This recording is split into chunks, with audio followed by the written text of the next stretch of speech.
বিধায়ক চেয়াৰমান আলী আহমেদক তেওঁৰ সমষ্টিত এজন মুছলমান যুৱকে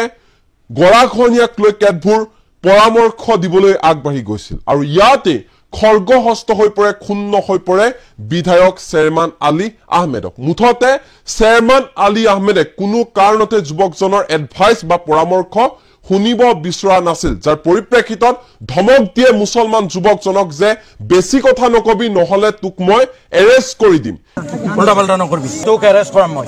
এজন বিধায়ক চেয়াৰমান আলী আহমেদ তাৰ বিপৰীতে আছে এজন মুছলমান যুৱক এই মুছলমান যুৱকজনে বিধায়ক চেয়াৰমান আলী আহমেদক কেতবোৰ পৰামৰ্শ দিবলৈ আগবাঢ়ি গৈছিল কিন্তু যুৱকজনৰ কোনো কথাই শুনিব বিচৰা নাই এইজন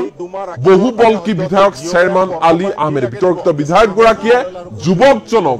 জনতাৰ সন্মুখতে ভাবুকি দিছে তোক মই এৰেষ্ট কৰিম এনে ধৰণৰ ভাবুকি দিছে এজন জনপ্ৰতিনিধিয়ে মন্তব্য হলো কি ধৰণৰ মন্তব্য কৰিছে যুৱকজনক উদ্দেশ্য কৰি চেয়াৰমান আলী বিধায়কে বলালে আৰু ক্ষতি হয় ক'ব গ'লে মানে তোক এৰেষ্ট কৰাম মই উল্টা-পাল্টা নকৰবি তই ইঞ্জিনিয়াৰ ওলাইছা ইঞ্জিনিয়াৰ আহিছে দুজন জনপ্ৰতিনিধিক যদি কথা কবই নোৱাৰে তেনেহলে নিৰ্বাচন কিয় খেলিছে এনে বিধায়কে কাৰণ জনতাৰ ভোট লৈয়ে বিধায়কৰ আসনত বহিছে চেয়াৰমান আলী আহমেদ এতিয়া সেই জনতাৰ কথা শুনিব বিচৰা নাই চেয়াৰমান আলী আহমেদ